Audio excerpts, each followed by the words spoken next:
ሰላም እንደምናችሁ።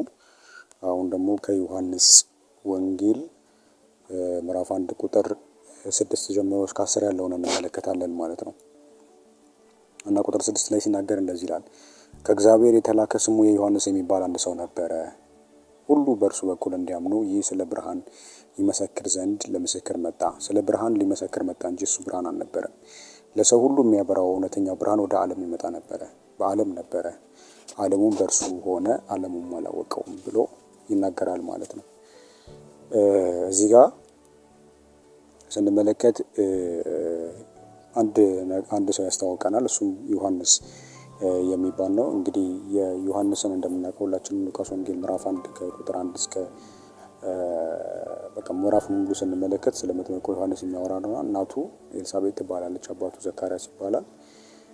አባቱ የቤተክርስቲያን አገልጋይ ነው። እናቲቱ እነዛ መሰለች እና እግዚአብሔር ክርስቶስ ኢየሱስ ከመወለዱ በፊት 6 ወር ቀደም ብሎ የተወለደ ነው። የጌታን መንገድ ለማዘጋጀት እግዚአብሔር የጠራው ነው እና ይሄ መጥምቁ ዮሐንስ የጌታን መንገድ ሊያዘጋጅ እንደመጣ ይህ ስለ ኢየሱስ ክርስቶስ ለመመስከር ነው የመጣው ማለት ነው። ሰዎች ጌታን እንዲቀበሉ ሰዎችን ለማዘጋጀት እንዲሁም ደግሞ በክርስቶስ ውስጥ ለሚያምኑ ሁሉ ማለት በክርስቶስ እንዲያምኑ ሰዎችን ለማሳየት ነው ማለት ነው። ከሱ ቀጥሎ ደግሞ ሁለተኛውን ያስተዋውቀናል። እሱም ኢየሱስ ክርስቶስ ነው፣ እርሱ በሚለው ቦታ ላይ የገባው ማለት ነው።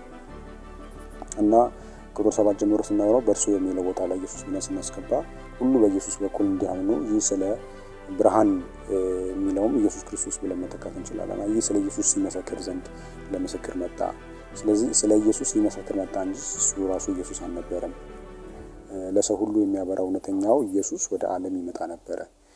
ኢየሱስም በዓለም ነበረ፣ ኢየሱስም ዓለሙም በእርሱ በኢየሱስ ውስጥ ሆነ፣ ዓለሙም አላወቀውም ብሎ ከምዕራፍ 1 ቁጥር 1 እስከ 3 ባለው ነገር ጋር ይይዘዋል ማለት ነው። ስለዚህ እዚህ ጋር እርሱ ተብሎ የተተካው ኢየሱስ ክርስቶስ ነው ማለት ነው። እና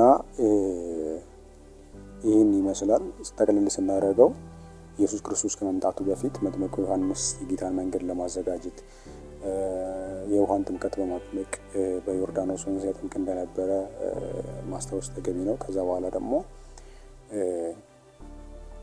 ይሄ ዮሐንስ ስለ ኢየሱስ ክርስቶስ ለመመስከር ወይም ደግሞ ኢየሱስ ክርስቶስ እንደሚመጣ ለማሳየት ኢየሱስ ክርስቶስ የሕይወት አዳኝ እንደሆነ ለሰዎች ቀድሞ ለማሳየት የጌታን መንገድ ለማዘጋጀት የተጠራ ሰው መሆኑን እንመለከታለን ማለት ነው። ከዛ በኋላ ደግሞ ኢየሱስ ክርስቶስ ያሳያል ማለት ነው። ያ ክርስቶስ ኢየሱስ ሲመጣ ያሳያል። ያ እውነተኛው ብርሃን ብሎ ይገልጸዋል እና ይሄ ኢየሱስ መሆኑን እንመለከታለን ማለት ነው። እግዚአብሔር ይባርካችሁ።